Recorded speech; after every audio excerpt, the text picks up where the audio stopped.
Hoy vamos a dar inicio a lo que es algo muy importante para la carrera docente, el cual es el ABC de las compulsas, que son muy importantes para cuando uno está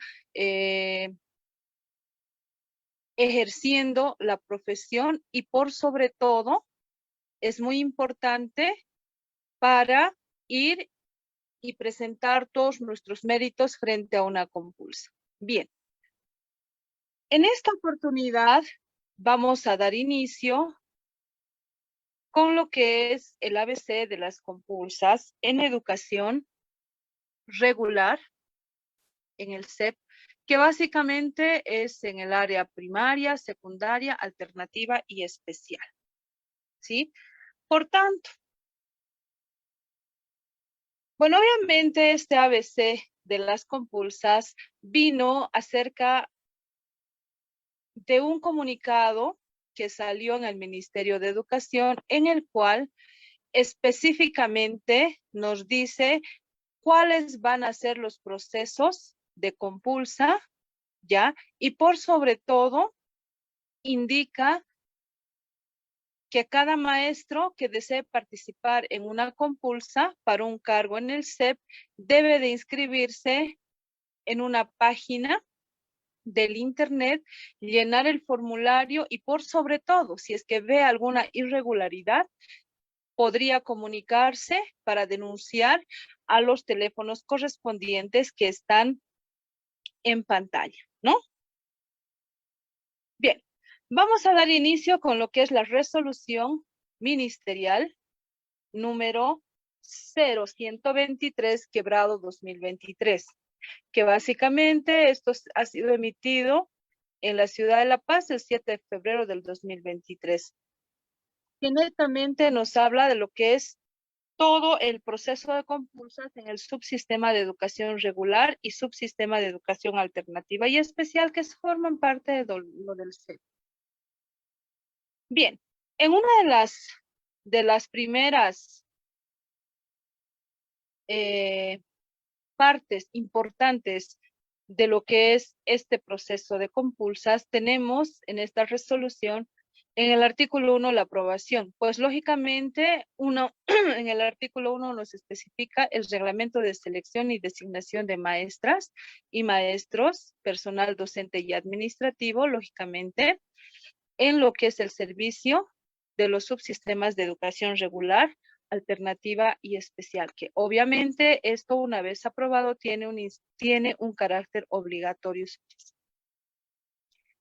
También tenemos dentro de lo que es este artículo, aprobar las directrices de calificación de méritos para cargos docentes, ¿ya?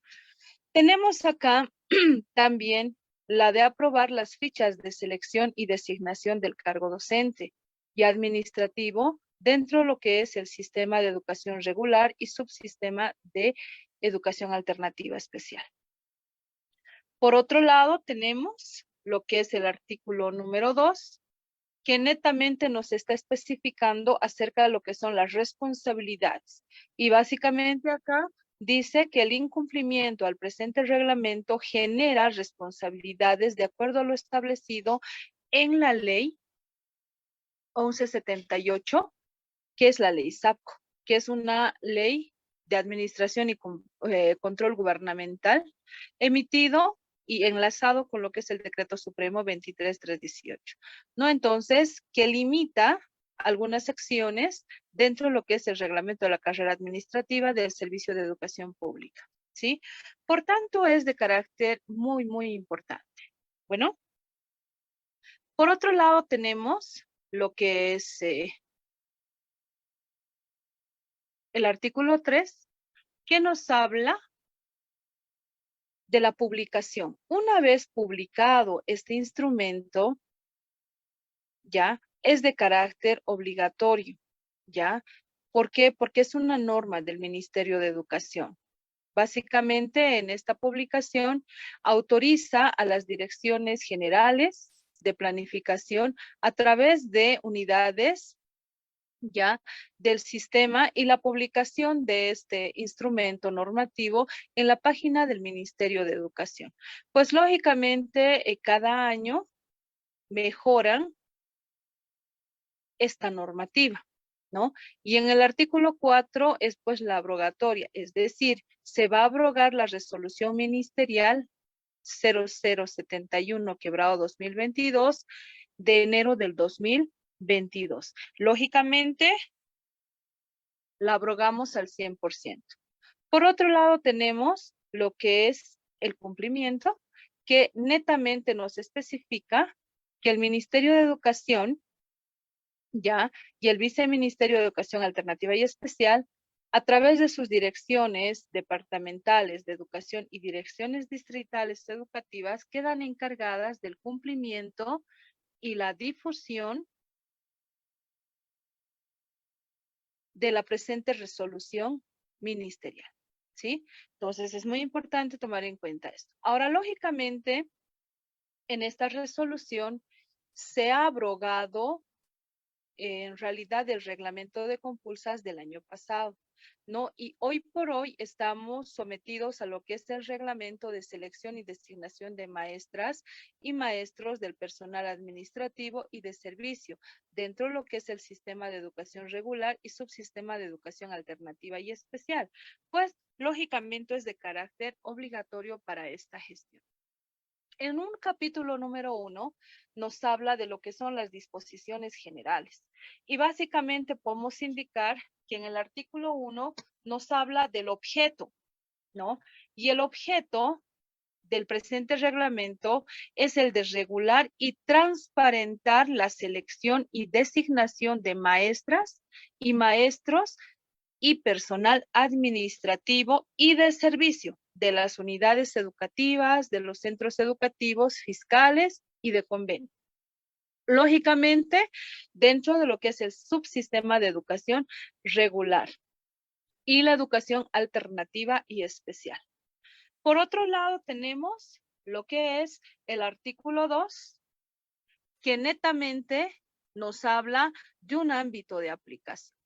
Pues lógicamente el ámbito de aplicación, en este caso, es que estas disposiciones contenidas en el presente reglamento serán de aplicación obligatoria para todas las direcciones departamentales, subdirecciones de educación regular y de educación alternativa y especial. Pues lógicamente esto está inmerso a las direcciones distritales y a las unidades educativas y o centros educativos. Lógicamente, fiscales o de convenio. Ya pasando a lo que es el artículo número 3, que netamente nos habla de la coordinación. Pues lógicamente aquí en el artículo 3 tiene que existir una coordinación. ¿Por qué? Porque este proceso de selección y designación de cargos establecidos en este presente reglamento se tiene que realizar bajo la coordinación de las direcciones departamentales, distritales y por ende, obviamente, van a estar inmersas dentro de esta coordinación las direcciones de unidades educativas y, por qué no decirlo, las federaciones departamentales, tanto urbanas y rurales. ¿Para qué? Para que puedan dar fe de que todo es transparente. Cuando hablamos del artículo 4, que son los principios, hablamos de lo que es netamente los principios, primero, de equidad, ¿sí? Hablamos de lo que es el principio de equidad, hablamos de lo que es el principio de transparencia, hablamos de responsabilidad y hablamos de lo que es imparcialidad, ¿sí?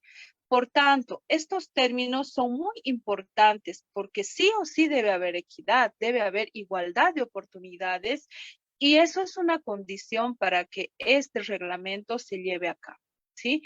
Obviamente sin tener opciones a discriminación por género, filiación política, lengua, procedencia, discapacidad o credos religiosos, entre otros, ¿sí? Cuando hablamos de lo que es transparencia, pues lógicamente esta designación de maestras y maestros o personal administrativo debe difundirse por todos los medios, sin ninguna restricción. Por ejemplo, ¿qué es lo que se hace? Los técnicos de las diferentes distritales, que dependen obviamente de la departamental, pues ingresan al sistema todas las acefalías que existen. ¿Para qué? Para que eso sea de carácter público, para que todo aquel que quiera inscribirse o que quiera cambiarse de unidad educativa puede acceder a estas compulsas, ¿sí? Por tanto, es muy importante tomar en cuenta esto que es la transparencia, que es un principio lógicamente muy importante dentro del sistema educativo.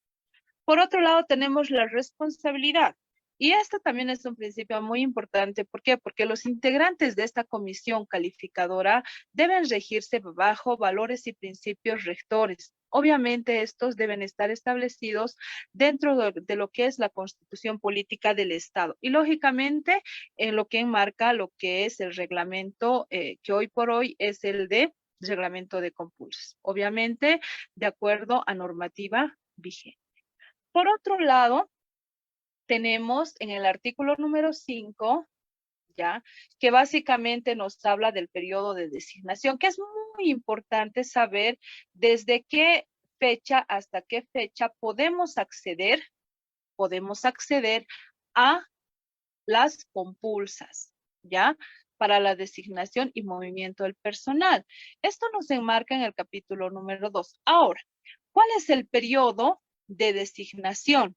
Es desde el mes de enero hasta el mes de octubre. Obviamente esto va a estar bajo la responsabilidad de la o el director de la unidad educativa, del distrital y por sobre todo de la departamental, ¿no? El artículo número 6 nos enmarca los movimientos de personal, que también es un punto muy importante dentro de lo que es los movimientos de ítems, ¿no? Por ejemplo, en estos movimientos de personal, las maestras o los maestros, o en este caso el personal docente administrativo y de servicio, que realicen más de un movimiento quedarán cesantes, que es muy importante. En el año no debe existir más de un movimiento dentro del sistema educativo. ¿Por qué? Porque corren el riesgo de quedar cesantes, ¿no? Es decir, no solamente es un mes, sino durante toda la gestión correspondiente al 2023.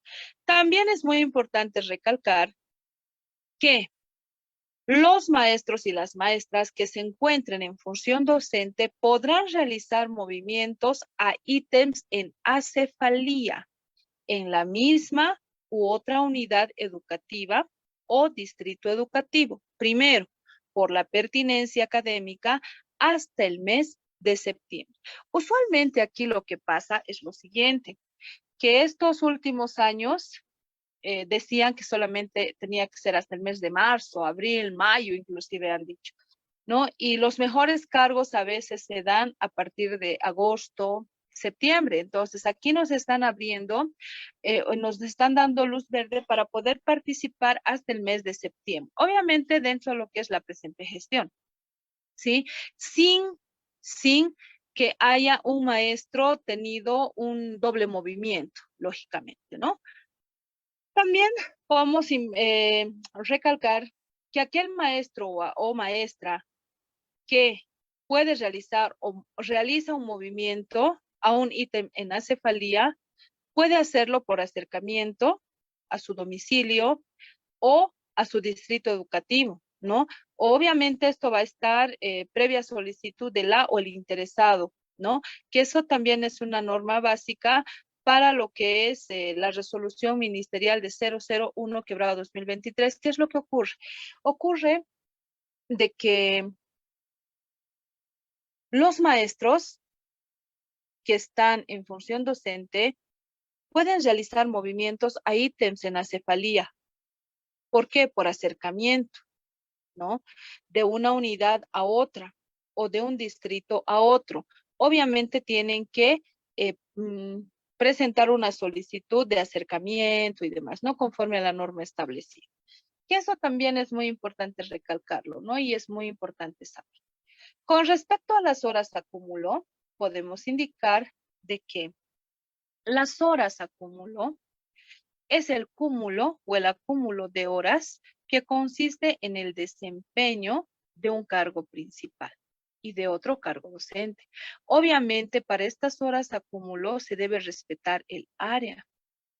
Puede ser urbano o rural, sea este completo o comprenda un cierto número de cursos paralelos u horas excedentes. ¿Está claro? Por tanto, en estas horas acúmulo es bien importante recalcar que esto siempre tiene que manejarse en coordinación con las direcciones departamentales, direcciones distritales y en coordinación con los representantes de la Federación Departamental. Y eso es lo que se ha visto, ¿no? Por ejemplo, en cualquier compulsa, ¿ya? Está presente el director distrital, está presente el director de la unidad educativa, incluso, y están presentes los representantes de la federación departamental, ¿no? Para poder, digamos, hacer que sea más equitativa y más transparente el proceso de las compulsas como tal. No, lógicamente, este acúmulo de horas está enmarcado en lo que es nuestro reglamento del escalafón nacional. Obviamente, tomando en cuenta los artículos 59, 60, 61 y 70, ¿no? Que son muy importantes saber. Por otro lado, tenemos en esto lo que son las horas acúmulo, tenemos para el ámbito de la educación alternativa, el procedimiento, el procedimiento para estas horas acúmulo se efectúa en el marco establecido en la resolución ministerial número 859/2019, que ha sido emitido por el Ministerio de Educación el 8 de agosto del 2019. ¿Sí? Ahora, con respecto al artículo 8 que nos habla netamente de lo que son las permutas, decimos que el intercambio de empleo entre dos personas que ocupan similares cargos será viabilizado por la o el director distrital de educación en el marco de lo establecido en el Decreto Supremo 253/2009, ¿no? Entonces, es muy importante que también eh, nos interioricemos acerca de lo que son las permutas y cómo debemos realizar, ¿sí? Por tanto, estos procesos de permuta se realizan según el reglamento, porque tenemos un reglamento de permutas que sí o sí se debe de cumplir a cabalidad, ¿no? Obviamente esto está enmarcado lo que es el sistema educativo regular y lo que es la educación alternativa especial, ¿no? Tenemos que regirnos por esos entes.